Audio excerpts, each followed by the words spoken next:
I'm going to do my best because I've asked to channel him.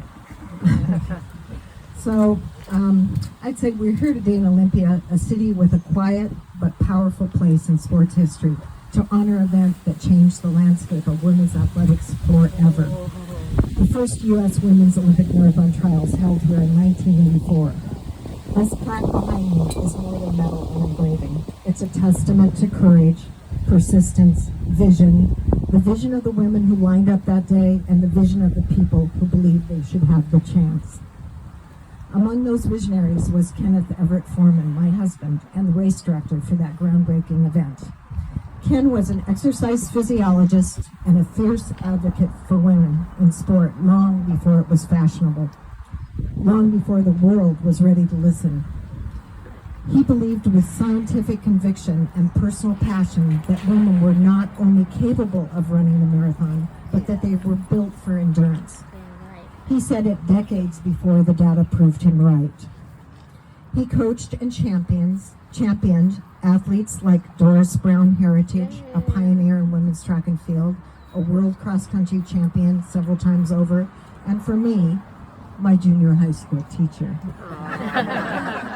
She'll always be that for me.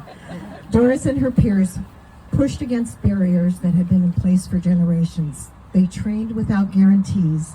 They competed without equal support and succeeded without the recognition they deserved. But Ken saw them, he believed them, and he fought for the opportunities that would eventually bring us to that historic day in 1984. When the women towed the line here in Olympia for the first U.S. Olympic Marathon Trials, they weren't just running for a spot on the Olympic team. They were running for every woman who has been told she shouldn't, couldn't, or mustn't. Yeah, that's okay. You ladies are our heroes. They were running for the girls who would come after them, the girls who would grow up in a world where a women's marathon was not a novelty, but a given. And today, as we stand here to dedicate this plaque, we honor not only the athletes who ran that day, but the planners. You can clap for them.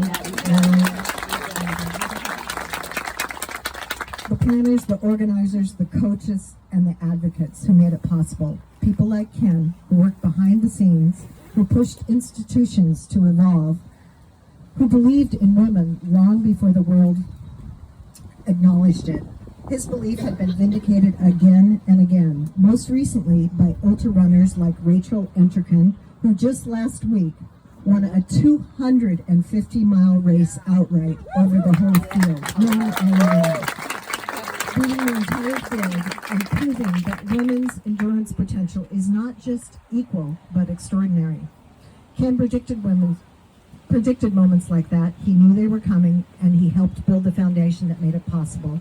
So today, as we unveil this plaque, we honor the past, but we also celebrate the future, a future where women's athletic achievements are not questioned, but celebrated.